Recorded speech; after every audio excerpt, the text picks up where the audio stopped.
चुके हैं। हम ब्राह्मण हैं और तुम क्षत्रिय हो, फिर भी हम तुम्हारी वीरत्व को प्रणाम करते हैं। जय भवानी।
तेरा ही नाम लक्ष्मण है। अरे तू ही मुझसे युद्ध करेगा? तुझे तो देखकर हमें दया आ रही है। कितना बड़ा भाई, कैसा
इतनी बड़ी बड़ी बातें बोल रहा है।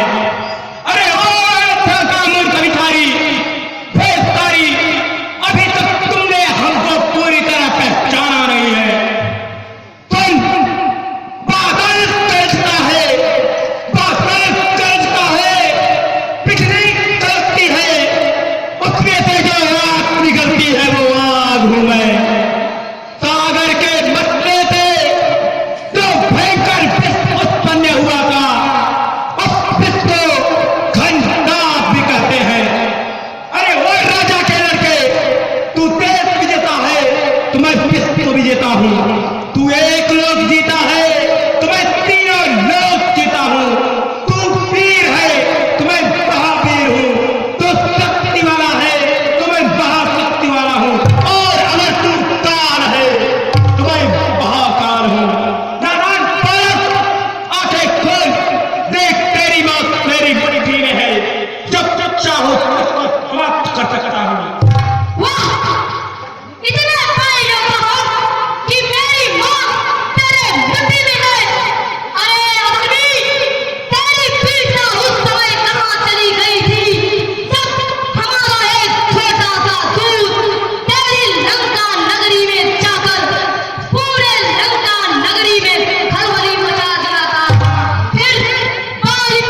किले का डंका बजाया है। जहां तक कि इंद्रलोक पर चढ़ाई करके इंद्र को जीता है, लेकिन आज यही मंदोदरी नंदन खन्ना इंद्रजीत युद्ध भूमि से भाग रहा है। वास्तव में मैं पहले उस मां को धन्यवाद देना चाहूंगा जिसने ऐसा योद्धा पैदा करने का सौभाग्य प्राप्त किया है। आज बिना शक्ति के प्रयोग से विजय पाना संभव नहीं है। फिर भी चाहे जो है, इस समय अगर मेरे सामने यमराज भी स्वयं आकर चित करे, फिर मैं परास्त कर दूंगा, परास्त कर दूंगा। जय भवानी।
जो भी हथियार